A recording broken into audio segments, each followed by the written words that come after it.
Hi everybody, welcome back to my YouTube channel.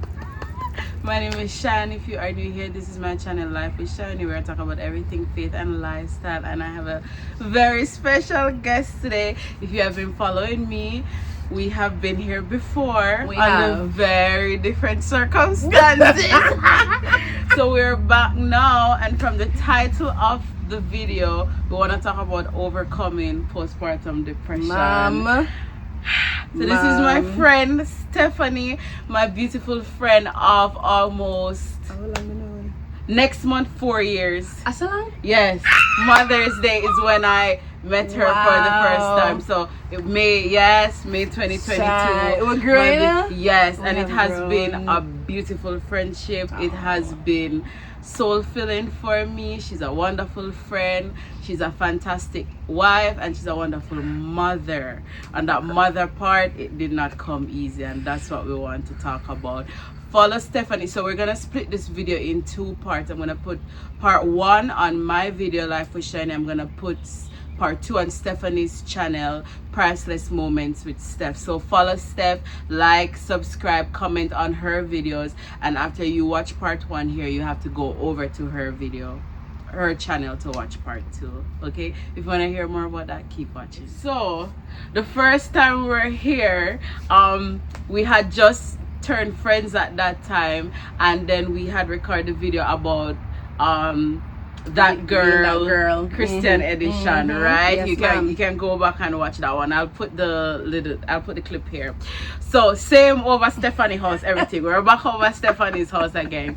So that's 2022, and then 2022 took like a detour. And when I did the video, it was so funny. Like, Stephanie had her second son in her hand. I was like, I don't remember Ethan being that small. Ethan is so big now.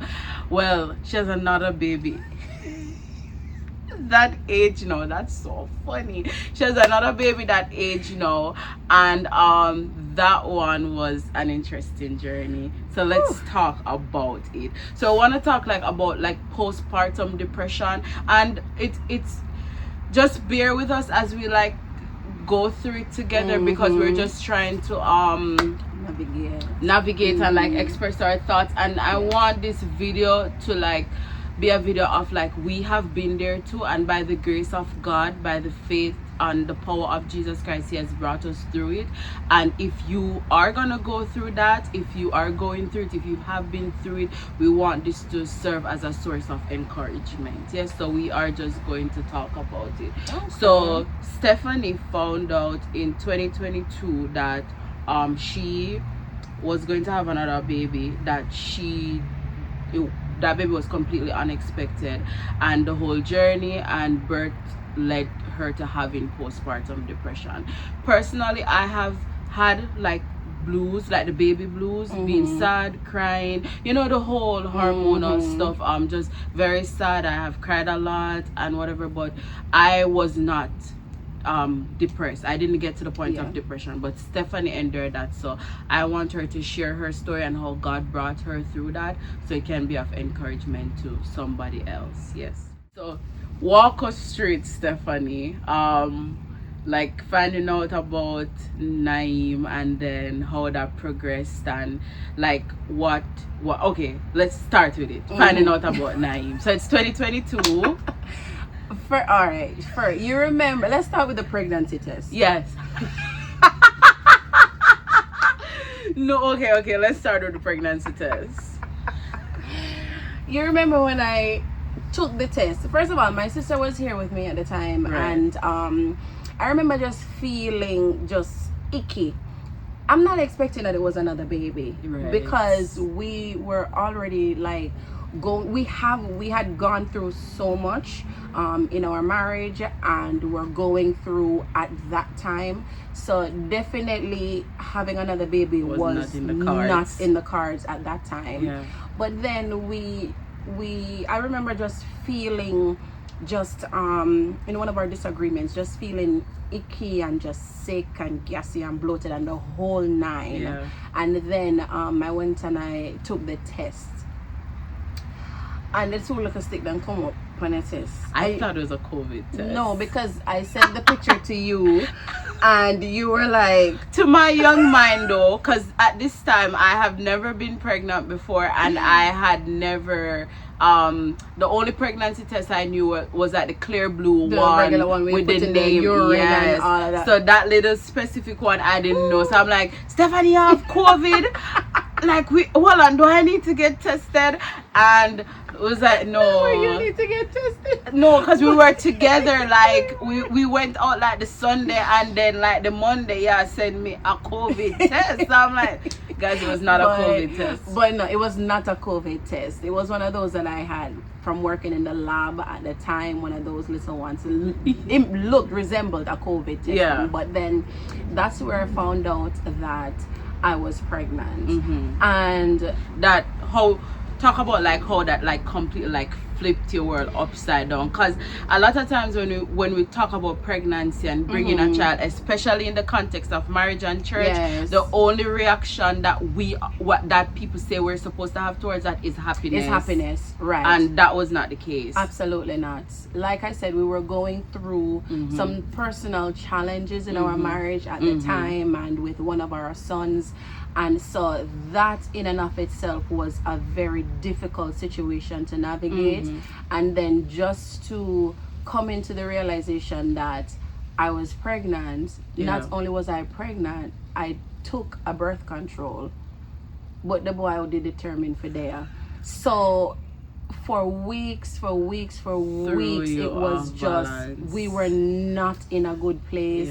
And you know, parts of this video might be a little bit heavy for some. You know, but we're gonna be real. But we're going to be real. And then I recall specifically where we were having a conversation, and then you said, you know, when women find out that they're pregnant, and the thought of, you know, having an abortion comes to mind. Let's talk about it.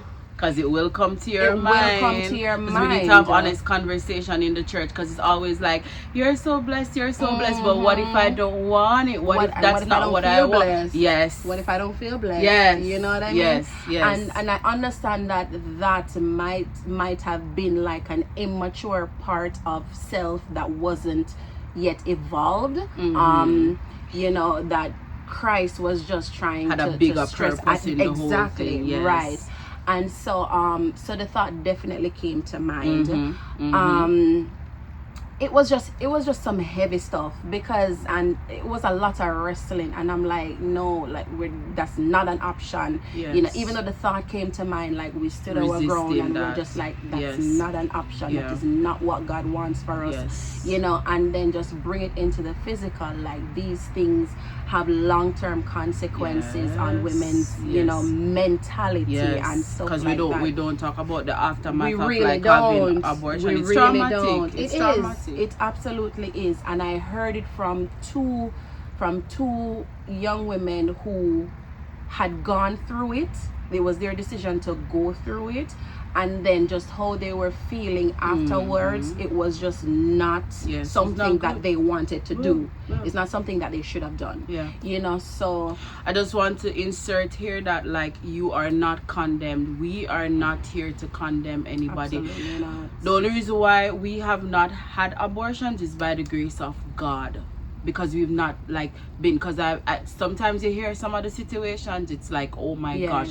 But we want to say, as women of faith, as women of the word, as women who are going after God, it's never the right thing. It don't matter how it come about, it's what the word of God says, and it's never the right thing. So if it's something you're struggling with, if it's something you have done, if you ask for forgiveness, God will forgive you. And if you come into that situation where you feeling like, I cannot carry this child, we are telling you that do not choose abortion. Choose life, put it into God's hand, and He will work it out. That doesn't mean that it's not going to be hard, because Stephanie chose to carry the baby, but we're going to get into the challenges. But choose God. Absolutely. Choose God's way. Yes. 100%. So, rough pregnancy. Very rough. Here I am pregnant, and she has 2 other kids, by the way. 2 other kids. And stepkids. Yes. 2 other kids and stepchildren. So going through that was very It was tough. Stephanie was sick. I'm telling you, as her friend, Stephanie like the spitting up. I remember at one point you had stopped working too. I had to stop working because she was like with the last tired. Like she could not keep up with the distance of her job and keeping up with her other 2 kids. This is throwing her life completely off balance, because remember that she should have had these kids and she mapped out a plan already. Like this is throwing everything off kilter and whatever. You have your house and like this is the space that you have designated, and here comes another baby, because you have to make space for a child. There is no way around it. And you're planning your life after too. After these other 2 start to get independent, and so you're thinking about going back to school. And they would have been independent, and they potty trained, everything. Yes. And here comes the baby. It's a definite it was a definite shift in life for sure. But thank God for my husband. And I think that is what a lot of young women don't have, because I'm still young. So I think that's I turned 37. You see, you can't tell. It looks so good. But I think that is what a lot of younger women don't have, is a supportive spouse. And I can tell you that it's just such a blessing to have. It's your lifeline.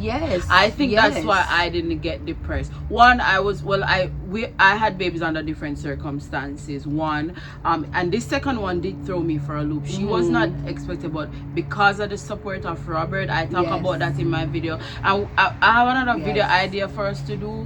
What to look for if we were dating now, because a lot of women don't know, especially young girls, they don't know what to look for. Because I'm telling you, cute money, all of that, wonderful. They're not going nowhere. But the support when you're in the pits, when you're bringing children, and afterwards, that is number one. That is number one, and I think that's something, for the next video. That's definitely something you have to look for in a partner or a potential spouse. The spouse, like, can determine if you go through depression or not. And if you go through depression, if you get through it or not, is dependent on the spouse that you have. You're gonna know how I don't think you know how serious it is who you marry is until the children come into you gonna find out if it's a decent person or not.